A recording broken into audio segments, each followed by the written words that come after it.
Hey Bat family, as we are all getting back and organized from GenCon and adapting to this new every other week schedule, we're doing another Games That Made Us this week.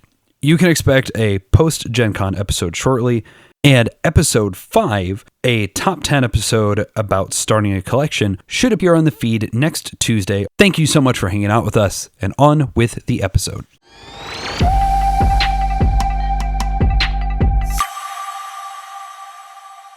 Hey Bat family, thanks for hanging out and checking out our Games That Made Us series. These are so much fun for us to record. I made mention of this one back in episode 4 when I was talking about Table Shelf or Trade. And honestly, it was the genesis for this entire little mini series. I started the Games That Made Us series with Tenacity, the game that my dad created and really seemed like the starting point for the games that made us. When it comes to modern gaming, there will certainly be a couple other ones that will come out that are going to focus more on the reignition of me into the hobby. This is the one that has had the most dramatic impact on my life, especially considering where I'm at now and all the things that I do. The fact that I'm even having a conversation with Scott every week, that we have this podcast, it's because of Euphoria. When Euphoria came out in 2013, I had never heard of it. I had never heard of Stonemaier. In fact, I hadn't really even heard of worker placement as a genre very much. I was working at a game store in Toledo, Ohio called Checkmate Games and Hobbies, which still exists. I'm very happy for them. Hi, Ken. I know you're not listening, but hi, Ken. At the time, I was very largely focused on card games and miniatures gaming. I really wasn't super into board games at the time. I certainly wasn't watching Dice Tower. I wasn't listening to podcasts. I wasn't doing any of the things that I do now. But I was one of those yeah, I'm a board gamer. I had a small collection in my trunk, and it felt like I was the coolest person in the world, even though, as we all know, that was the truth. At Checkmate, a regular was a guy named Ernie. I haven't talked to him in way too long. I really hope he's doing well. He's a great guy. He owned a board game store in Toledo that he eventually shuttered. And I think the only remnant of that store at this point is our Kingdom of Loathing guild, which I believe I'm the only active member of. If you play Kingdom of Loathing, hey, hit me up. I need more people to play with. Ernie put Leonardo da Vinci on my table. And I was astounded by what it could do because action selection via worker placement was so unique to me at the time. And now it's one of my absolute favorite genres, but it was just mind-blowing. It's funny to go back and look at Leonardo da Vinci now because the game's production is very weak. And I am frankly ruined by these beautiful productions and really deep games where I've never gone back to Leonardo. And I'm curious to see what would happen. But that's kind of here nor there, because when Ernie put Euphoria on the table, I was entranced. Beautiful looking game, incredible dice, really cool pieces, a theme that I was absolutely in on. I had no concept of Kickstarter at the time. I don't think any of us really would have had a concept of Kickstarter at the time. He taught it to us as a 6-player game, which for who I was as a person and a gamer was an absolutely horrid choice. I had a miserable time with Euphoria. I wanted nothing to do with it. So we then proceeded to keep playing other games, and I moved out to Indiana, and all the things happen and life goes on. I went to GenCon 2017, had an absolute blast there. I went with AEG, and I taught Custom Heroes and a couple other games that year. I was in the demo hall instead of the vendor hall where I've been the past few years. It was a great time.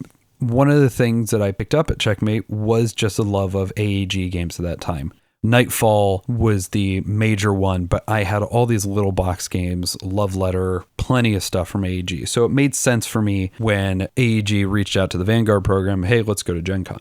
I was supposed to go to GenCon 18 with AEG again, and that ultimately didn't happen because my good buddy Roger got married right during GenCon, and it just didn't line up. And Roger is an absolute solid guy. He's one of my brothers from another mother type situation where I just didn't go. So I went to Roger's wedding, and there we were.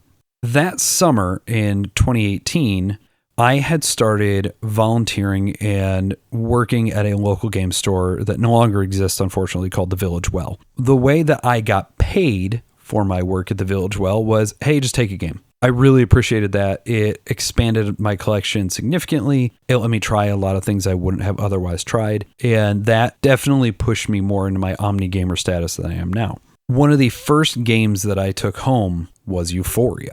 Because when I looked at it, I'm like, man, that was 5 years ago. I am sure now I would react to it much differently. And the fact of the matter is, I did. I fell in love with the game. It is still one of my top 25 games because of the production and the theme and the gameplay and all the things. After I took Euphoria home and I played it a bunch, I was in the store and I saw this game called Viticulture, which I had never heard of. So I took Viticulture home. Absolutely fell in love with Viticulture. That's also a top 25 game for me. And fell in love with these Stonemaier Productions, these first two that I played. Then we got a copy of Scythe in. And Scythe at that time was still incredibly difficult to get a hold of. It was still the buzz on everybody's lips, even though it was 2 years later. And I absolutely fell in love with Scythe. Scythe is my number 4 game. When I went ahead and just fell head over heels with Scythe, I joined the Stonemaier Ambassador program because I figured I am 3 for 3 right now. I'm working in a store. I might as well see if I can get something for demoing or doing stuff.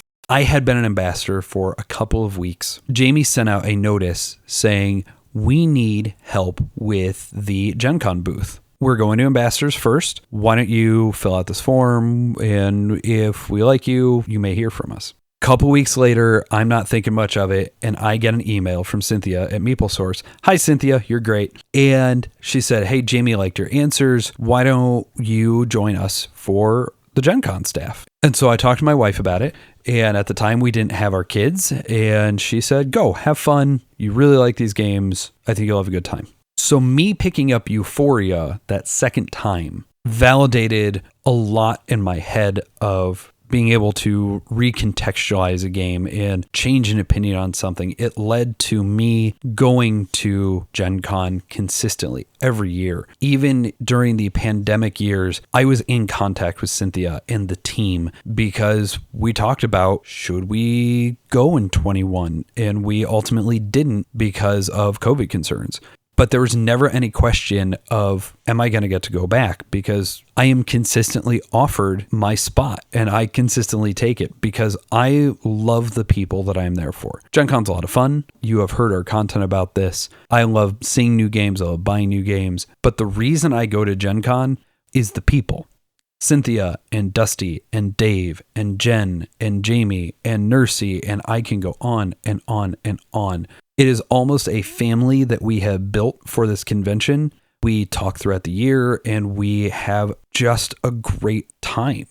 Where I am at now, where I have a podcast, where I have been lucky enough to sit in on a top 10 video with Jamie Stegmaier about trick-taking games. The fact that I have the collection that I have, the depth of knowledge I have, the love of this hobby that I have, is all because I went back and I tried Euphoria again. I still like miniatures games. I still play some card games, but nothing is as important for who I am now as Euphoria. If you've never played Euphoria and you like worker placement games, if you like custom dice, if you like big bright colors and well integrated themes, go check it out. It is a deeply underrated game and one that still holds up even a decade after its release.